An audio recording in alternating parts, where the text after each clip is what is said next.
오늘 하나님 우리에게 주시는 말씀은 오래간만에 신명기입니다. 신명기 1장 27절에서 32절까지 있는 말씀 가지고 무엇을 바라볼 것인가 라는 제목으로 은혜를 나누겠습니다. 함께 읽습니다.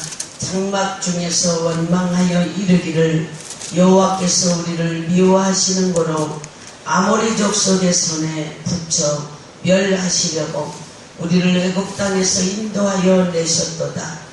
우리가 어디로 갈고 우리의 형제들이 우리로 낙심케 하여 말하기를 그 백성은 우리보다 장대하며 그 성읍은 크고 성곽은 하늘에 닿았으며 우리가 또 거기서 아낙 자손을 보았노라 하는도다 하기로 내가 너희에게 말하기를 그들을 무서워 말라 두려워하지 말라.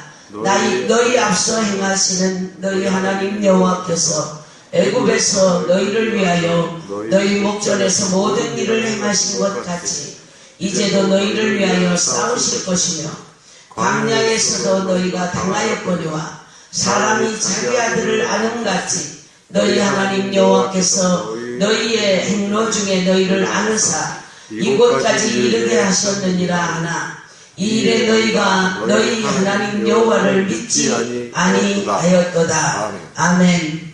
무엇을 바라볼 것인가? 자, 우리는요 믿음을 안고 살아가는 그런 성도들입니다.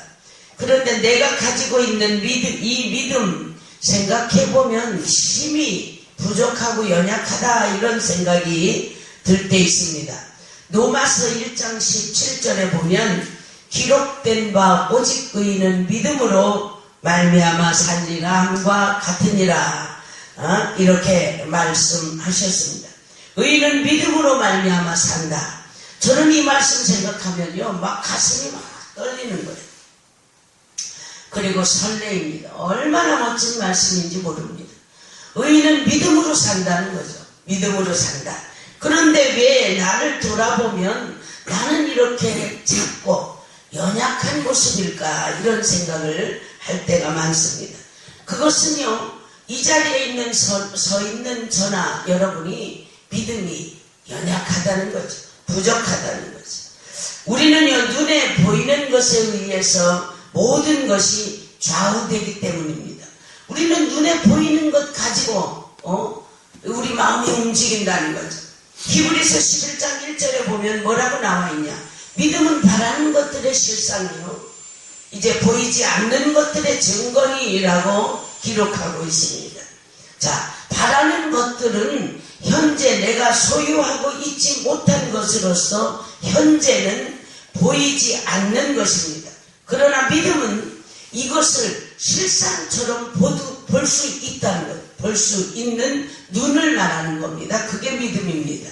보지 못하는 것들은 인간이 볼 수 없는 것, 즉 어떤 거 있어요? 볼 수 없는 것. 인간이 우리 눈으로 볼 수 없는 것. 하나님 안 보이죠? 그리고 공기 안 보입니다. 자, 이런 것들입니다. 눈에 보이지 않기 때문에 없는 것처럼 생각되지만 이것은 틀림없이 있다 하는 증거할 수 있는 그것이 믿음입니다. 이게 틀림없이 있다. 공기가 있잖아요, 여러분. 틀림없이 있잖아요. 있다 하는 것을 있다 하고 증거할 수 있는 것이 믿음이라는 거예요. 그런데 사실 우리는 보이지 않는 것을 없는 것처럼 여길 때가 많습니다. 눈에 안 보이면 저거 없는 거야 이렇게 생각할 때가 많습니다. 눈에 보이는 것이 전부 다인 것처럼 생각하고 살아간다는 거죠. 우리 인간은. 제자들이 밤중에 무엇을 만났어요? 무서운 광풍을 만났습니다. 빠져 죽을 위기에 몰렸을 때 예수님이 어떻게 합니까? 예수님이 무리를 걸어서 오시는 거예요. 제자들이 유령인 줄 알고 벌벌 떨고 있을 때 예수님이 뭐라 그러셨어요? 베드로를 보고 무리를 걸어서 오라 그러시잖아요. 뭘 걸어오라. 처음엔 이 베드로도요 그 명령을 듣고 걸어갈 때 예수님만 바라보고 걸어갈 때는요 무리를 잘 걸어갔습니다. 그런데 주님만 똑바로 보고 걷던 베드로가 무섭게 몰아치는 그런 풍랑을 보고는 그만 물속으로 빠져버린 그 사건을 우리는 잘 알고 있습니다. 여러분, 믿음이 무엇입니까? 믿음은요, 바라보는 거라. 바라보는 것. 성도는 보이지 않는 하나님을 선명하게 똑똑하게 보고 바라보고 나가는 것, 이것이 믿음이라는 거죠. 자, 단 하루를 살더라도 무엇을 주목하고 사느냐, 우리가 무엇을 바라보고 있느냐, 대단히 중요한 것입니다. 자, 모세가 광야에서 부름을 받을 때 뭐라고 발뺌을 합니까? 처음에는요, 모세가 나는 절대로 못 갑니다. 나는 절대로 못 갑니다. 에? 당시 천하를 호령하던 애굽의 바로와 자신을 비교할 때 엄두가 나질 않는 거죠. 그 바로 왕과 비교. 천하를 호령하는 왕과 40년 동안을 살인죄수로 그 광야에 나가서 그 정말 고생하던 모세가 자기 자신을 돌아보니까요, 하나님께서 가라, 애굽 백성을 구원하러 가라 하시지만 그가 자신이 안 서는 거예요. 그래서 하나님, 저는 절대 못 갑니다, 이렇게 말합니다. 지금 모세의 눈에는 하나님보다요 무시무시한 애굽의 바로 왕이 눈앞에 보이는 거예요. 그러나 모세가 지팡이를 짚고 애굽으로 떠날 때는 어땠습니까? 그의 눈은 전능하신 하나님을 주시하고 떠나 하나님을 바라보고 갔다고 말이에요. 더 이상 바로를 보고 두려워하지 않습니다. 모세는 나를 도와주시는 분이 하나님이라, 하나님을 바라보고 믿음으로 그가 이제 애굽을 향해서 나갑니다. 자, 보면은 40년 전 가데스 바네아에서 생긴 사건을 이제 회상하는 내용입니다. 하나님께서는 가나안 땅을 정복하라고 명령하셨고 그 땅을 너희에게 주겠다 이렇게 약속하셨습니다. 신명기 1장 21절입니다. 21장, 오늘 21장을 한번 봅니다. 자, 21장에 너희 하나님 여호와께서 이 땅을 너희 앞에 두셨은즉 너희 열조의 하나님 여호와께서 너희에게 이르신 대로 올라가서 얻으라. 두려워 말라, 주저하지 말라 그러죠. 자, 두려워하지 말고 주저하지 말라 그러십니다. 이미 승리를 예비해 주셨다는 거예요. 너희들이 이길 것이다. 너희들을 위해서 이제 그 땅을 예비해 놨다, 준비해 놨다, 그거 아닙니까? 이스라엘은 가나안 정벌에 앞서서 12명의 정탐꾼을 보내서 그 지역을 살펴보게 했습니다. 이들이 정탐을 마치고 돌아올 때 포도를 한 송이 가져왔는데 포도 한 송이가 얼마나 큰지 작대기를 끼워서 장정 두 사람이 어깨에 메고 올 정도였다. 여기까지는 좋았는데 문제가 그 다음이라는, 갈렙과 여호수아를 제외한 10명의 정탐꾼이 아주 절망적인 이야기를 합니다. 28절이 28절 말씀입니다. 오늘 우리가 어디로 갈꼬 그러죠. 우리의 형제들이 우리로 낙심케 하여 말하기를 그 백성은 우리보다 강대하며 그 성읍은 크고 성곽은 하늘에 닿았으며 우리가 또 거기서 아낙 자손을 보았노라 하는도다. 자, 민수기 13장 33절을 보면 아낙 자손을 무엇으로 표현해? 대장부로 표현을 하고요. 이스라엘을 메뚜기로 비유하고 말하는 것을 볼 수 있습니다. 그 소리가 얼마나 절망적이었던지 온 백성이 밤새도록 부르짖으며 통곡했다라고 기록하고 있습니다. 민수기 14장 1절에 그렇게 기록하고 있습니다. 그리고 차라리 우리가 애굽 땅에서 죽었으면 좋았을 것이다. 그리고 광야에서 죽었더라면 차라리 좋았을 것이다. 그렇게 단식하면서 민수기 14장 4절에 우리가 한 지휘관을 세우고 애굽으로 돌아가자 아우성치고 있습니다. 여러분, 지금 이스라엘 백성이 무엇을 바라보고 있습니까? 절망적인 환경만 바라보고 있는 거예요. 지금 21절에 뭐라고 이야기했습니까? 21절에 여호와께서 이 땅을 너희 앞에 두셨은즉 너희 열조의 하나님 여호와께서 너희에게 이르신 대로 올라가서 얻으라. 두려워 말라, 주저하지 말라. 올라가서 차지하라 거지. 차지하라는 하나님의 약속은 깜깜하게 잊어버리고요. 두려워서 떨고 있습니다. 그들은 28절에 기록된 하늘에 닿은 높은 성곽과 그 대장부 같은 아낙 자손만을 바라보고 있는 겁니다. 믿음의 사람이라면 이 둘 중 어느 것을 봐야 할까? 이스라엘은 당연히 하나님의 약속의 말씀만을 바라봤어야 됩니다. 그 말씀을 굳게 믿었어야 했다는 거죠. 여러분이 하나님을 아버지라고 부른다면 그 아버지의 말씀을 굳게 믿고 따라야 될 것 아닙니까? 그러나 그들은 적군의 장대함과 난공불락의 요새를 보면서 절망감에 빠져서 밤새도록 통곡하고 있는 거예요. 그리고 저들은 하나님께 반역을 꾀하게 됩니다. 자, 하나님을 원망했다 이렇게 나옵니다. 27절에 장막 중에서, 오늘 본문 27절이죠. 27절에서 장막 중에서 원망하여 이르기를, 여러분 하나님을 바라보지 않고 소망을 잃어버린 사람에게는 뭐만 있는 줄 아십니까? 원망만 있는 거예요. 그 마음속 원망. 하나님의 약속을 바라보는 자에게는 소망과 믿음이 생기지만 세상을 바라보는 자에게는 원망과 불평만, 절망만 다가오게 된다는 것을 아셔야 합니다. 왜 그런 줄 아십니까? 나는 메뚜기 같고요, 세상은 너무나 크게 보이기 때문이다. 처음 가나안 정벌에 나서자고 했을 때에 이스라엘의 사기가 하늘을 찔렀습니다. 그래서 구체적인 계획까지 세워서 12명의 정탐꾼을 어디에 보냈습니까? 하나님이 허락하신 그 땅으로, 가나안 땅으로 보냈습니다. 그런데 정탐꾼이 돌아와서 하는 말을 듣고는 상황이 완전히 뒤바뀌어 버렸어요. 이 말의 위력이 얼마나 크다는 거 여러분 아셔야 돼요. 공포에 떨면서 밤새도록 통곡했다. 그러나 그 12명의 정탐꾼 중에 2명만 달랐어요. 2명만. 여호수아와 갈렙 두 사람은 달랐습니다. 아니다. 우리는 이길 수 있다. 저들은 우리의 밥이다. 긍정적이고 적극적인 말을 하는 거죠. 두 사람은 하나님의 언약을 보았고요, 약속을 붙들고 있었다는 거죠. 이 말의 위력이 얼마나 세다는 거 여러분 아셔야 돼요.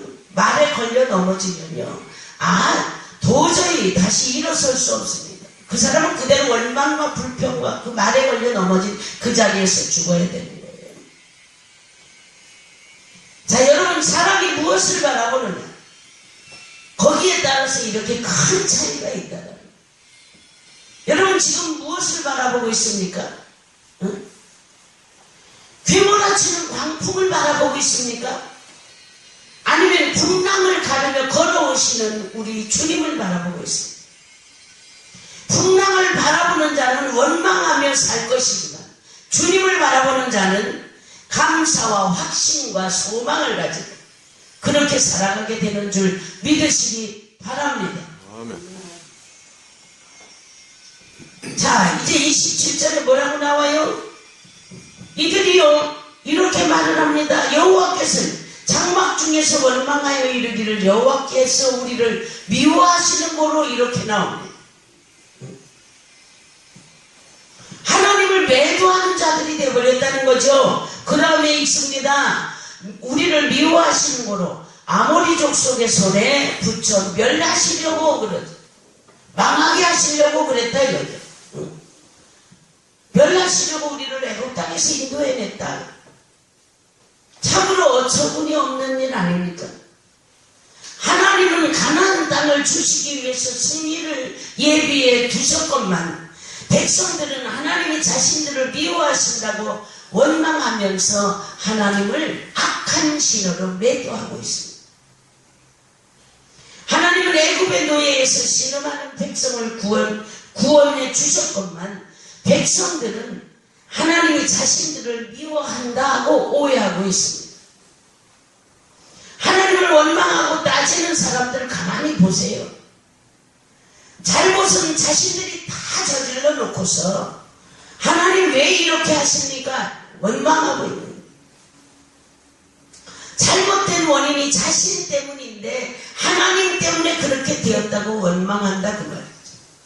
하지만 하나님을 바라보는 사람은, 하나님만을 바라보며 사는 사람은 원망하지 않습니다. 고난을 주시더라도 그 고난 속에 하나님의 큰 계획과 뜻이 있다, 그렇게 말하고 감사로 받아들입니다. 우리는 이런 신앙인이 되어야 할 줄 믿습니다. 이제 28절 말씀입니다. 28절. 자, 우리가 어디로 갈고 우리의 형제들이 우리로 낙심케 하여 말하기를 그 백성은 우리보다 장대하며 그 성읍은 크고 성곽은 하늘에 닿았으며 우리가 또 거기서 안악자손을 보았노라. 인생의 방향을 잃은 자들이 되어버렸다. 우리가 어디로 갈고 그러죠? 참으로 허무한 고백이 저들 입에서 흘러나오고 있습니다. 우리가 어디로 갈고? 낙엽 떨어지는 가을날 싸늘한 그런 바람이 뼛속에 스며들 때요, 길 가다가 어디 의자에 이렇게 앉아있어 보세요. 응? 그때 어디로 가야 될까? 고민해 보신 적 있죠? 우리 인생 살다가 그런 날이 있습니다. 저는 뼛속에 사무치게 지금 기억하고 있는 것이, 김천 시장과 그 일을 다 해서 27명의 기관장들과 다 문제를 해결해 놓고 어느 분의 방해로 그게 끝이 나버렸어요. 제가 돌아오다가 차를, 지금 무슨 공원이에요? 그거 생긴 거기에 지금 와가지고 차를 대놓고 어디로 갈 거야? 한참을 회사에서는 직원들이 기다리고 있습니다. 근데 내가 지금 여기서 어디로 갈 거? 한참을 차 안에서 생각했었던 적이 있습니다. 이거 94년도 일입니다. 어디론가 가야 하겠는데 갈 곳이 없는 것처럼 철양 맞고 쓸쓸하고 서글퍼질 때가 있습니다. 우리가 살다가 갈 곳이 없을 때, 어디로 가야 할지 모를 때, 이때 얼마나 쓸쓸하고 고독한지 모릅니다. 방향을 잃어버리고 목적지를 상실한 인생보다 더 불행한 것은 없습니다. 지금 이스라엘은 가데스 바네아까지 인도하신 그 하나님을 버렸습니다. 버리고 오히려 하나님을 미워하는 신, 우리를 미워하는 신으로 매도하고 원망했습니다. 하나님은 애굽의 노예에서 해방시켜 주셨건만 저들은 한 장관을 세워 애굽으로 다시 돌아가자 이렇게 외치고 있습니다. 하나님은 백성들을 살려주시려고 인도하셨습니다. 그런데 저들은 차라리 죽었다면 좋았을 것이라고 원망하고 있습니다. 이렇게 엄청난 죄의 시작이 어디서 비롯된 것입니까? 하나님의 약속을 바라보지 아니하고 정탐꾼들의 비판적인 말에 휩쓸렸기 때문이다. 이 죄로 인해서 저들은 40년 동안을 광야에서 유랑하게 됩니다. 저들이 소원했던 대로 광야에서 죽어야 하는 고통을 당해야만 했습니다. 여러분, 내 입의 말로 내가 얽혔다는 성경 말씀이 있습니다. 말 조심하시고요, 말 잘하시기 바랍니다. 자, 그들이요, 자기들이 말했던 그대로 40년을 광야에서 돌고요, 20세 이상 된 사람들 전부 다 그 자리에서 광야에서 다 죽었습니다. 그런 엄청난 일들을 저들이 겪었습니다. 자, 사랑하는 여러분, 사람은 눈에 보이는 것을 더 중요하게 여길 때가 많습니다. 그러나 우리는 보이지 않는 주님의 언약, 주님의 그 약속을 바라볼 수 있어야 합니다. 여러분, 하나님 자녀이기 때문에 그렇습니다. 어느덧 새해 첫 달이 흘러 지나가고 있습니다. 오늘 마지막 주일. 여러분의 인생길을 걸을 때 우리가 무엇을 바라보고 가는지 다시 한번 생각해 보시기 바랍니다. 보이지 않는 하나님을 바라보며 나아가느냐, 눈에 보이는 세상 바라보고 쫓아가느냐, 이것은 여러분의 인생에 매우 중요합니다. 오직 주님 바라보고 믿음으로 소망으로 전진하시는 여러분 되시기를 바랍니다. 주님을 바라보고 나가는 자는 말씀이 등불이 됩니다. 말씀이 등불이 되어서 그 인생을 환하게 비춰줄 줄 믿습니다. 우리의 나아가는 앞길이 말씀의 등불로 환하게 밝혀져서 나아가는 길이 시온의 대로가, 축복의 대로가 열려지기를 주의 이름으로 축원합니다. 기도하시겠습니다. 하나님 감사합니다. 주께서 주신 이 말씀으로 저희들 새롭게 변화되었습니다. 이제 새 달, 주께서 허락하신 약속의 달 2월을 이제 맞이할 수 있도록 긍정적이고 적극적이고 창조적인 그런 믿음을 저희 모두에게 허락하여 주옵소서. 주께서 함께 하시고 오직 주님만 바라보고 나아가는 우리 아름다운 교회, 효도선 봉사단, 대한노인회, 그리고 이제 아름다운 수련원, 아름다운 영농조합, 구국재단, 이 모든 것들이 오직 주님 한 분만 바라보고 믿음의 행진을 적극적으로 창조적으로 이제 오직 주님 바라보고 나아가는 역사 일어나게 하옵소서. 주께서 선한 길로 이제 축복의 길로 우리 모두를 인도해 주실 줄 믿고 예수님의 이름으로 감사하며 기도드렸습니다. 아멘. 아멘.